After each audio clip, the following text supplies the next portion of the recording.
Mike D'Angelo with the playlist. Chris Halle, how the heck are you?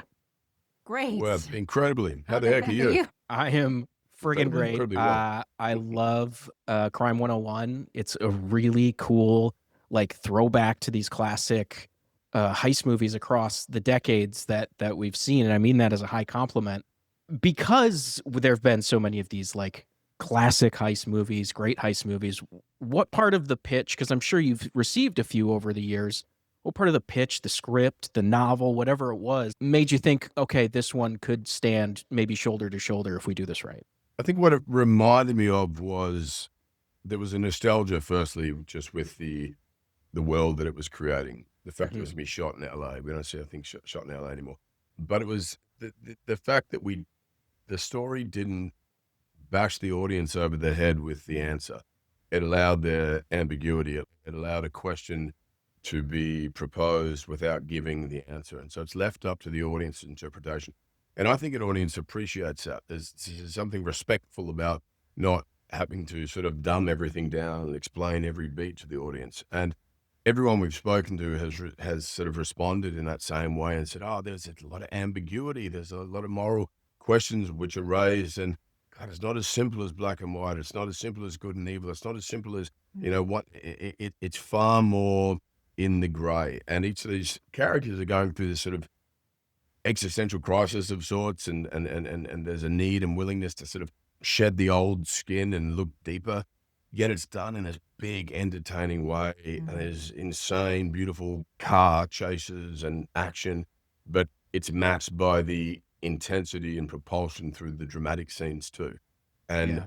I I don't know why. I think with due to sort of maybe social media and competing mediums that studios are scared to treat an audience with that kind of respect, and they feel like, well, they're probably not paying attention. We have to explain everything 5 times, which is not the case, Or rush through things because we're Yeah, Yeah. developing the attention yeah, span of a people, gnat today, yeah, right? So, people are far more yeah, intelligent than yeah. I think sometimes the cinema going experience might give them credit for, and people want to be intrigued and want to be able to investigate things themselves. That's part of the fun. Yes, Yeah. absolutely.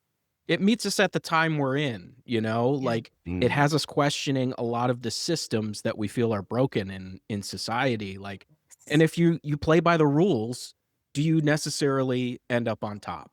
Like Yes. Yeah. the systems are kind Yes. of messed up. But on a character level, I'm curious, what did you lash on to early that was like, was there a scene you read where you thought, okay, this is where the character really reveals themselves and I cannot wait to do this? I had that in a very visceral way because I'm Yeah. a woman of a certain age down that path of life, and when I read Sharon, I was like, "Oh, hell yeah. Let me Mhm. tell this story in cinema that I'm actually living, and let me bring to life, in cinema what I'm actually feeling, what I know women are actually feeling and thinking and suffering from," and it just gave me a great sense of pleasure and pride to serve as let my alter ego just run wild and think of what I would do if I could do, what would I do? Mhm. And, it was just I know women will feel seen and heard, and they will, really appreciate, uh, the portrayal of this character in this.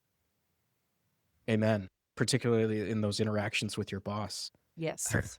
And you know Mhm. what? Um, Women feel that, but there are certain men that have felt that way too. Like we've oh yeah. all Of been course. felt like we're being diminished or we're not given what's rightfully ours because as you talked about those systems, sometimes those systems are bigger than we are. Right. And we Mm. become victims of that. And how do we get outside of that and get around that? It's complicated sometimes for all of us, not just women. I met Bart through kind of The Imposter and then American Animals.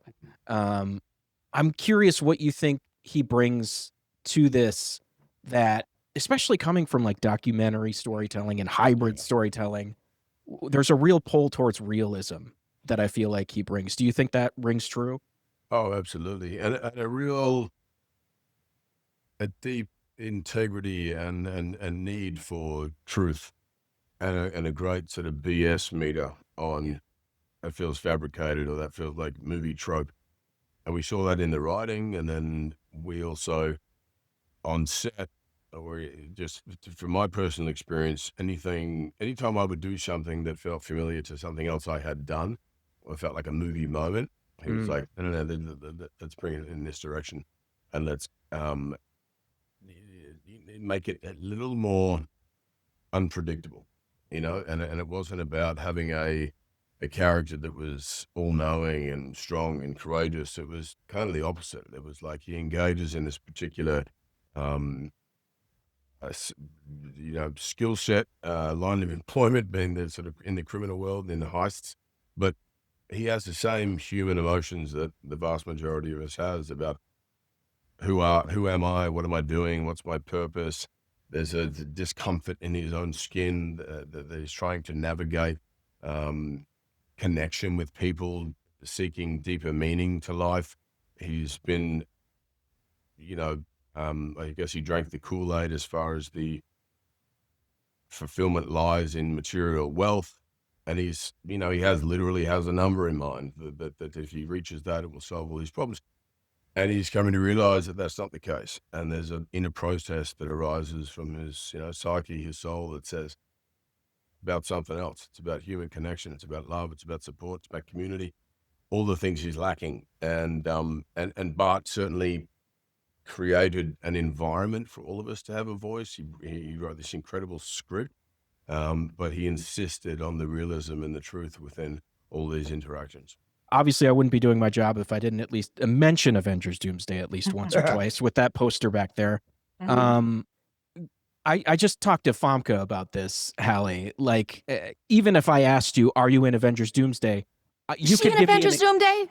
No, she said no. She says, what do you say? She said no? She said no. What do you say? Right. What was the question? I said, she said no. What do you say, Halle? About her? Halle's just kind of drinking things and, doing whatever. Yeah. And even if you said no, no one will believe me or you, when Even you if say we it. said yes, you wouldn't believe us. Exactly. I play So Storm. I guess I'll just go the character route. What about Thor and Storm? Do you think needs to happen before you feel really comfortable walking That would be away? Or are you good? amazing. We have decided Thor and Storm need to get together and just do Lightning fight. There'd be a certain alchemy that would occur, wouldn't it? Yeah. It'd be either we'd, two negatives or two positives, we'd cancel each other out, or it would just be a match made in heaven. We and wouldn't we would cancel just, each other out. We would just take on the world, and I'd finally have someone that understood weather patterns and how to manipulate. We would just be too much for the world. Yeah. Actually, Yeah, it's why it would just be too much. Just be too much. That wouldn't be fair. They're going to kick me out of here. But Chris, do you? No villain that would be formidable enough. No, the franchise be over. Mike, thank you so much. So I have to send you back to hometown. All right, fair enough. Thanks for your time, guys. Thank